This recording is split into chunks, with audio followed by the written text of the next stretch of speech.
Oye, ¿cuándo fue la última vez que pensaste en cómo vives tu día a día? ¿A qué te refieres exactamente? Me refiero a tus hábitos, tu alimentación, cómo te mueves, cómo descansas, todo eso que haces sin pensar. Pues nunca lo pienso realmente. Exacto. Y hoy vamos a pensarlo juntos, en español. Bienvenidos a Simple Spanish. Soy Lucía. Y yo soy Pablo. Y hoy hablamos de algo que todos tenemos pero pocos cuestionamos. El estilo de vida. ¿Cómo vivimos cada día? Si estás aprendiendo español, este episodio es perfecto. Vocabulario real, situaciones del día a día, conversación natural sobre temas que todos conocemos. No es una lección, es una conversación entre amigos. Así que escucha, relájate y aprende sin darte cuenta. Vamos allá. Vamos allá. Bueno, Lucía, empecemos por lo básico. ¿Cómo describirías tu estilo de vida ahora mismo? Ahora mismo, pues diría que es un estilo de vida en construcción. En construcción. ¿Qué significa eso? Significa que sé lo que quiero que sea, pero todavía no lo he conseguido del todo. O sea que tienes la visión, pero la realidad es diferente. La realidad es bastante diferente, sí. Tengo muy buenos propósitos y luego la vida pasa y... Y los propósitos se quedan en propósitos. Exactamente. ¿Y tú? ¿Cómo describirías el tuyo? El mío, pues yo diría que soy una persona de extremos. ¿De extremos? ¿Cómo? Pues que hay semanas en que como muy bien, hago ejercicio, duermo bien, todo perfecto. Y hay semanas en que como fatal, no me muevo, me quedo despierto hasta las 2 de la mañana. Un estilo de vida montaña rusa. Un estilo de vida montaña rusa. Eso me describe perfectamente. Creo que muchas personas se identifican con eso. Nadie es perfecto todos los días. Nadie. Y creo que uno de los problemas es que cuando pensamos en estilo de vida saludable, pensamos en algo muy extremo, en no comer nunca nada malo, en hacer ejercicio 2 horas al día. Esa imagen imposible de perfección. Y como esa imagen es imposible, nos rendimos antes de empezar. O empezamos con mucha energía y lo dejamos a las 2 semanas. El clásico. Enero es el mes del gimnasio, febrero ya no tanto. En febrero el gimnasio vuelve a estar vacío. Siempre, sin falta, cada año el mismo ciclo. Oye, Pablo, hablemos de la alimentación primero, porque creo que es donde más diferencias hay entre la teoría y la práctica. La alimentación es un tema enorme y muy personal. Cada persona tiene su relación con la comida. ¿Cómo es la tuya? Pues complicada a veces, porque me gusta mucho comer. Y cuando digo que me gusta mucho, me refiero a que disfruto de verdad de la comida. Eso no es malo. No es malo en sí, pero a veces como por placer cuando no tengo hambre, como por aburrimiento, como por estrés. Comer emocional, o sea, usar la comida para gestionar las emociones en lugar de para nutrir el cuerpo. Comer emocional. Y creo que es algo que mucha gente hace sin darse cuenta. Yo también lo hago, especialmente el dulce cuando estoy estresada. El chocolate de emergencia. El chocolate de emergencia existe en mi vida constantemente. ¿Y qué comes normalmente en un día típico? Si hay días típicos. Pues el desayuno intento que sea algo completo. Una tostada integral, fruta, un café con leche. Integral, o sea, hecho con harina de grano completo, sin refinar. El pan integral es más nutritivo que el pan blanco porque conserva más fibra y nutrientes. Más fibra, más nutrientes y también te mantienes saciada más tiempo. Saciada, o sea que tienes la sensación de estar llena, que no tienes hambre. Exacto. La fibra ayuda a mantener esa sensación de saciedad durante más tiempo. ¿Y la comida del mediodía? La comida del mediodía es donde más fallo, porque si estoy en casa, cocino algo, pero si estoy fuera o tengo mucho trabajo, El sándwich de emergencia. o peor, a veces me como cualquier cosa de pie delante del ordenador. Eso es muy malo para la digestión, ¿sabes? ¿Por qué? Porque cuando comes de pie o muy rápido o mientras haces otra cosa, el cuerpo no está en modo digestivo, está en modo activo, y eso hace que la digestión sea peor. O sea, para digerir bien, necesitas estar tranquila, sentada, dedicando tiempo a comer. Exacto. Dedicar tiempo a comer, que parece obvio pero que muy poca gente hace realmente. Es que el tiempo es siempre el problema. Siempre el tiempo, o la falta de tiempo, o la sensación de falta de tiempo. ¿Qué diferencia hay entre tener falta de tiempo y sentir que no tienes tiempo? Pues que a veces no es que no tengamos tiempo, es que no priorizamos ciertas cosas. Eso es verdad y duele escucharlo. Duele porque es verdad. Si algo es importante para nosotros, encontramos el tiempo.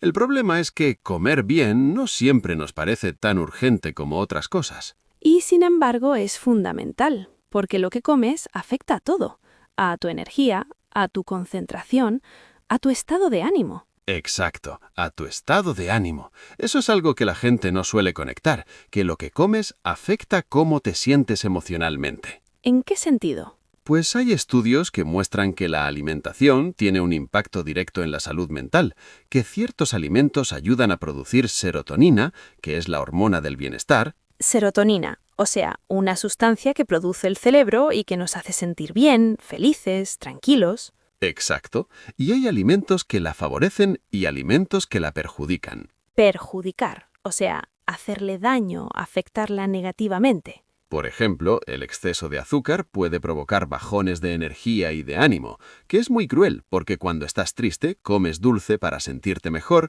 y luego el bajón de azúcar te hace sentir peor. Es un círculo vicioso. Un círculo vicioso perfecto. El azúcar te sube el ánimo 2 minutos y luego te lo baja más de donde estaba. Y aún así seguimos comiendo el chocolate de emergencia. Porque el cerebro en el corto plazo gana siempre. El cerebro quiere la recompensa inmediata aunque sepa que después va a pagarlo. Eso es muy humano, preferir el placer inmediato aunque sabemos que no es lo mejor. Muy humano. Y parte de llevar un estilo de vida más consciente es aprender a negociar con ese impulso. ¿Cómo negocias tú con ese impulso? Pues con trucos pequeños. Por ejemplo, si tengo ganas de algo dulce, primero bebo un vaso de agua, porque a veces lo que parece hambre es sed. ¿En serio? ¿La sed puede parecer hambre? Sí, el cuerpo a veces confunde las señales, y muchas veces cuando crees que tienes hambre, en realidad estás deshidratado. Deshidratado, o sea, que no tienes suficiente agua en el cuerpo, que necesitas beber más líquido. Exacto, y si después del vaso de agua todavía quiero algo dulce, lo tomo, pero muchas veces el vaso de agua es suficiente. Eso es un truco muy simple y muy útil. Los mejores trucos son siempre los más simples. Oye, hablemos del ejercicio, porque creo que es otro tema donde la teoría y la práctica están muy lejos. Muy, muy lejos en mi caso. ¿Qué haces tú de ejercicio? Lo que debería hacer y lo que hago son cosas muy diferentes. Esa frase resume la vida de mucha gente. Lo que debería hacer es moverme todos los días, hacer algo de fuerza 3 veces por semana, estirar. ¿Qué haces tú realmente? Camino bastante, eso sí lo hago. Caminar ya es algo. Caminar es mucho en realidad. Hay estudios que dicen que caminar 30 minutos al día tiene beneficios enormes para la salud. ¿Qué tipo de beneficios? Pues para el corazón, para la circulación, para el estado de ánimo, caminar activa el cuerpo sin el impacto que tiene correr, por ejemplo. Y es algo que casi todo el mundo puede hacer. No necesitas equipamiento, no necesitas pagar una cuota de gimnasio. Exacto, solo necesitas salir por la puerta, que parece fácil, pero a veces es lo más difícil. A veces salir por la puerta es el mayor obstáculo. El mayor obstáculo, especialmente en invierno, cuando hace frío y el sofá está caliente. El sofá tiene un poder de atracción enorme en invierno. Gravitacional, como un planeta pequeño que te atrae hacia él. ¿Y tú, Lucía, qué haces de ejercicio? Pues yo tengo una relación con el ejercicio bastante irregular. ¿Irregular cómo? Pues hay temporadas en que soy muy constante. Me levanto, salgo a correr, llego a casa sintiéndome genial. No di. Esa sensación después del ejercicio es muy buena. Muy buena. Las endorfinas que libera el cuerpo después de hacer ejercicio te hacen sentir increíble. Endorfinas, o sea, unas sustancias que produce el cerebro cuando haces ejercicio y que te hacen sentir bien, eufórico incluso. Son como un antidepresivo natural. Exactamente. Y hay temporadas que estás en esa racha buena y te preguntas por qué no lo haces siempre, porque te sientes tan bien. ¿Y qué pasa para que la racha buena termine? Pues normalmente algo externo. Un viaje, una semana de mucho trabajo, un resfriado. Y cuando llevas 3 días sin hacer ejercicio, volver cuesta el doble. El doble. porque has perdido el hábito. Y el hábito es lo que hace que algo sea fácil. Hábito, o sea, algo que haces de manera automática, sin esfuerzo, porque lo has repetido tantas veces que ya forma parte de tu rutina. Exacto.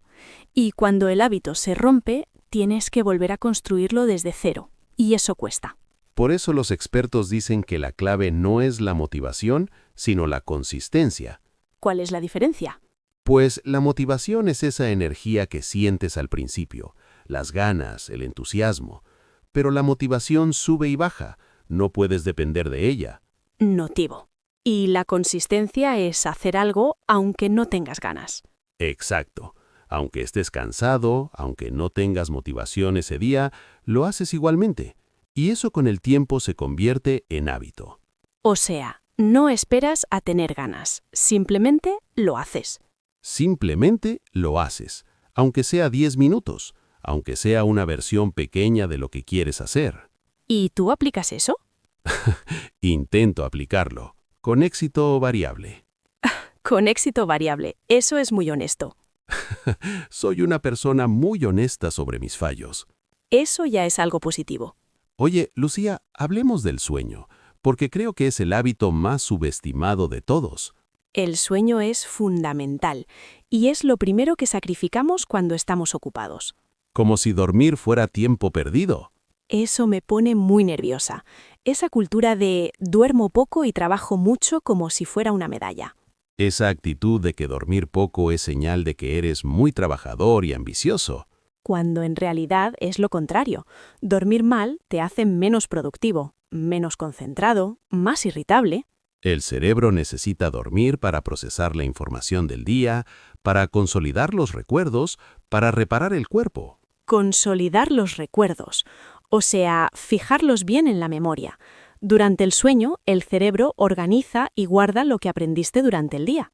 Y por eso, cuando estudias algo y luego duermes bien, lo recuerdas mejor que si te quedas despierto hasta tarde repasando. ¿En serio? ¿Dormir ayuda a aprender? Dormir es parte del aprendizaje. El cerebro trabaja mientras duermes. Eso es fascinante. Entonces, dormir bien es también bueno para aprender español. Absolutamente. Dormir bien es parte de aprender cualquier idioma. ¿Y tú duermes bien, Pablo? Depende de la semana.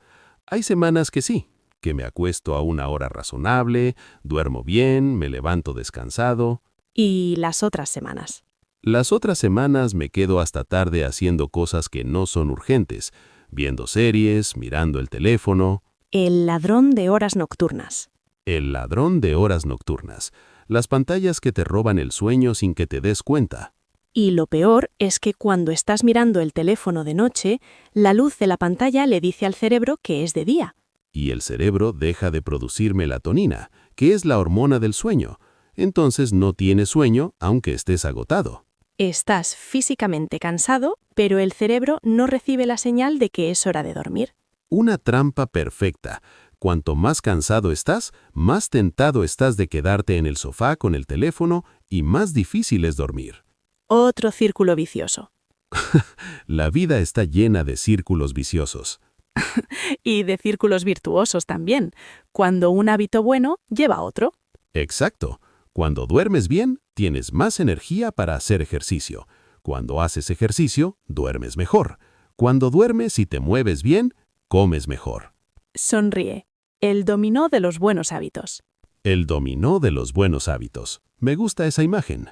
Oye, Pablo, quiero hablar de algo que creo que no se habla suficiente cuando hablamos de estilo de vida. ¿Qué cosa?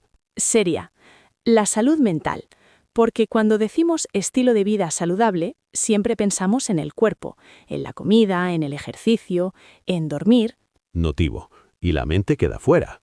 Exacto, la mente queda fuera, pero la salud mental es igual de importante que la física, o más. Más, diría yo, porque la mente afecta al cuerpo también. El estrés, la ansiedad, la tristeza tienen efectos físicos reales. ¿Cómo cuáles? Pues el estrés crónico, que es el estrés que dura mucho tiempo, puede causar problemas del corazón, del sistema inmune, del sueño. Crónico, o sea que dura mucho tiempo. El estrés crónico es diferente al estrés puntual que sientes antes de un examen. Es un estrés constante, de fondo. De fondo. como un ruido que no para nunca, y ese ruido constante agota el cuerpo. Y mucha gente vive con ese ruido tan acostumbrada que ya ni lo nota. Exactamente. Se normaliza. Y eso es muy peligroso porque no buscas ayuda para algo que consideras normal. ¿Y qué hábitos ayudan a la salud mental? ¿Tienes alguno? Pues yo he descubierto que escribir me ayuda mucho. Escribir. Un diario. Algo parecido. No todos los días, pero sí cuando tengo muchas cosas en la cabeza. Las escribo. ¿Y por qué ayuda a escribir? Porque cuando algo está solo en tu cabeza, puede parecer muy grande, muy caótico. Pero cuando lo escribes, lo ves fuera de ti. Y a veces te das cuenta de que no era tan grande como parecía. Como ordenar un cajón revuelto. Todo parece un desastre hasta que lo sacas y lo organizas. Exactamente. Sacas todo del cajón, lo ves, lo organizas y vuelve a entrar con orden. Eso es muy poético. ¿Y tú, Lucía, qué haces para cuidar tu salud mental? Pues yo he tardado mucho en aprender a hacer esto bien. ¿Qué quieres decir? Quiero decir que durante muchos años no hice nada. Acumulaba el estrés, guardaba las emociones, seguía hacia adelante ignorando cómo me sentía. Esa forma de funcionar que parece fuerte, pero que en realidad es muy agotadora. Muy agotadora. Y tarde o temprano el cuerpo y la mente presentan la factura. ¿Y qué pasó contigo? Pues que llegué a un punto de agotamiento total, un burnout, como se dice en inglés. Burnout, o sea, agotamiento extremo por exceso de trabajo o estrés. Es como si las pilas se quedaran completamente vacías. Ya no te queda energía para nada. Exactamente. Y cuando llegué a ese punto tuve que parar, no por elección, sino porque el cuerpo no daba para más. ¿Y qué hiciste? Busqué ayuda. Fui a un psicólogo por primera vez en mi vida. ¿Y cómo fue esa experiencia? Fue una de las mejores decisiones que he tomado, porque aprendí a conocerme mejor, a entender por qué hacía lo que hacía, por qué me costaba descansar, por qué me sentía culpable cuando no estaba siendo productiva. Esa culpa de descansar que muchas personas sienten. Que es absurda, pero muy real, sentir que no mereces descansar si no has producido suficiente. Como si tu valor dependiera de cuánto produces. Y eso es muy destructivo, porque todos necesitamos descansar. El descanso no es un premio que te ganas, es una necesidad básica. Como comer o dormir. No tienes que merecerlo. No tienes que merecerlo. Eso es algo que tardé mucho en entender y que todavía a veces me cuesta aplicar. Aprender algo con la cabeza y aplicarlo con el corazón son cosas muy diferentes.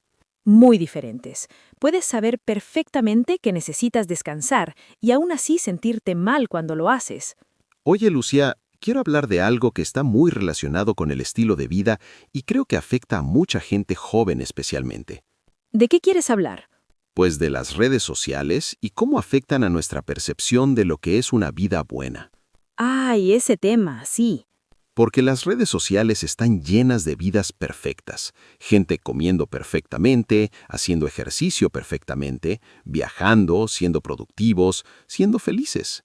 Y todo a la vez, con tiempo para todo y sonriendo. Con tiempo para todo y con muy buena luz. Con muy buena luz y filtros perfectos. Y cuando ves eso constantemente, sin darte cuenta empiezas a comparar tu vida real con esas imágenes. Y tu vida real siempre va a perder esa comparación. Siempre. Porque tu vida real tiene días malos, tiene desorden, tiene comida fea, tiene momentos de desgana. Y eso no aparece en las redes. Solo aparece la versión curada, seleccionada, editada. Curada, o sea, elegida cuidadosamente, como cuando un museo cura una exposición, selecciona qué obras mostrar y cuáles no. En las redes, cada persona cura su imagen.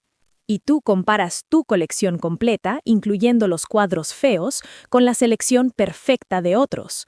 Es la comparación más injusta del mundo. Y tiene un impacto real en cómo nos sentimos con nuestra vida y con nuestro cuerpo. Especialmente con el cuerpo, porque hay muchísimo contenido sobre cuerpos perfectos y formas de cambiar el tuyo.